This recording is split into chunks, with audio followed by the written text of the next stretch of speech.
Hey everyone, कैसे हैं आप सब। Welcome you all to our YouTube channel Sapna study academy. आज हम एक नई सीरीज स्टार्ट करने जा रहे हैं जिसमें हम एनसीईआरटी क्लास 8 साइंस को कंप्लीट करेंगे।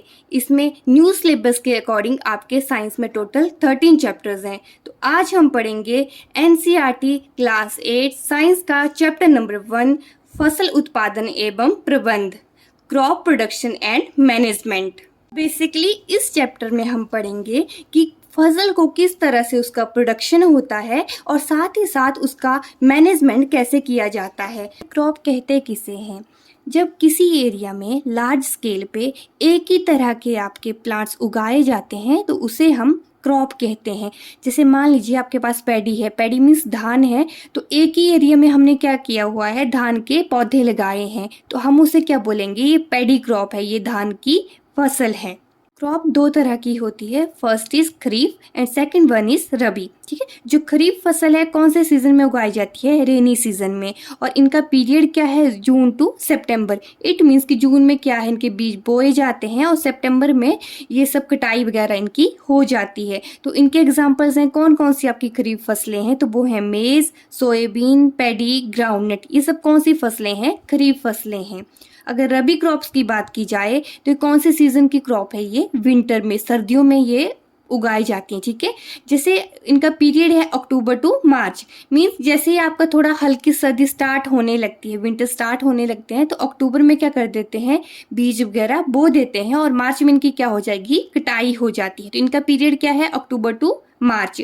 और इनकी क्रॉप्स कौन कौन सी हैं, रबी क्रॉप्स हैं, वीट, ग्राम, मस्टर्ड, पी। ये सब कौन सी क्रॉप्स हैं, रबी क्रॉप्स हैं। नेक्स्ट हम पढ़ेंगे कि क्रॉप का प्रोडक्शन किन किन स्टेप्स में होता है। ठीक है, अभी हमने किसी फसल को उगाना है तो सबसे पहले हम क्या करेंगे, प्रेपरेशन ऑफ सॉइल, मिट्टी को तैयार करेंगे। फिर उसके बाद क्या है, उसके भी अंदर बीज को बोते हैं, फिर उसमें खाद वगैरह डालते हैं, फिर क्या होगा, इरिगेशन, फिर weeding, harvesting, after then storage. तो इन स्टेप्स को हम 1 बाय 1 डिस्कस करेंगे।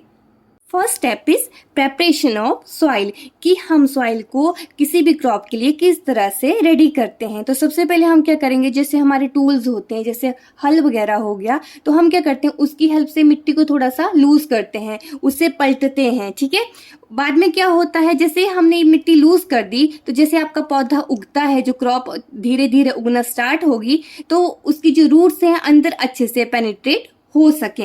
इसके साथ ही जो अर्थ वॉर्म होते हैं मिट्टी में, उनकी भी ग्रोथ अच्छे से हो पाती है। और जो जैसे आप उस मिट्टी को पलटेंगे या फिर आप थोड़ा लूज करेंगे तो जो नीचे वाली मिट्टी है वो कहाँ आ जाती है, ऊपर आ जाएगी।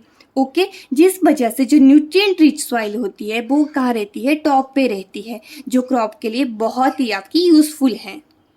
अभी हम पढ़ेंगे कि ऐसे कौन कौन से एग्रीकल्चर टूल हैं जिसकी हेल्प से हम सॉइल को लूजन करते हैं।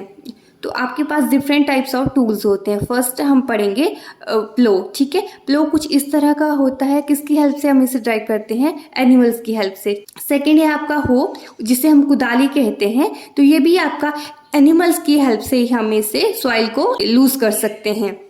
और आज मॉडर्न वर्ल्ड में हम कल्टीवेशन के लिए क्या यूज कर रहे हैं, ट्रैक्टर्स। ठीक है, स्टेप इज सोइंग। ठीक है, इसमें हम जैसे हमने क्या किया, सॉइल को एकदम क्या कर दिया, एकदम हल्का कर दिया, लूजन कर दिया। ठीक है, उसके बाद अब हम क्या करेंगे, उसमें बीज बोने हैं। तो बीज बोने से पहले क्या क्या होगा, जैसे उसे सॉइल को क्या कर दिया, लूजन कर दिया, फिर हमने उसे लेवल भी कर दिया। आफ्टर देन हम क्या करेंगे, उसमें बीज बोते हैं। ठीक है, पहले पहले टाइम में क्या होता था, जैसे हम क्या है, मैनुअली करते थे, हाथों से बीज डालते थे। ठीक है, लेकिन अभी क्या है, मॉडर्न वर्ल्ड में हम क्या कर रहे हैं, जो ड्रिल होती है, जैसे आप यहाँ पे देखेंगे ड्रिल है, ठीक है, सीड ड्रिल है, इसे हम क्या कर देते हैं, ट्रैक्टर के साथ कनेक्ट कर देते हैं, और जो बीज है धीरे धीरे ट्रैक्टर के साथ वो बोते रहते हैं।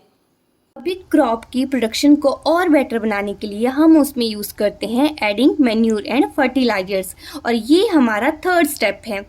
ऑलराइट, इसमें क्या होता है, मैन्यूर और फर्टिलाइजर्स को हम कैसे डिफ्रेंशिएट करते हैं। तो मैन्यूर कैसे होते हैं, ऑर्गेनिकली प्रिपेयर्ड होते हैं, और जो फर्टिलाइजर हैं इन्हें हम फैक्ट्रीज में केमिकली प्रिपेयर्ड करते हैं। इनके यूज़ क्या क्या है, सबसे पहले तो ये जो सॉइल है उसकी वाटर होल्डिंग कैपेसिटी को इंक्रीज करता है। अगर उसमें थोड़ा सा भी पानी स्प्रिंकल करते हैं तो ये लॉन्ग रन तक पानी को होल्ड करके रख सकता है।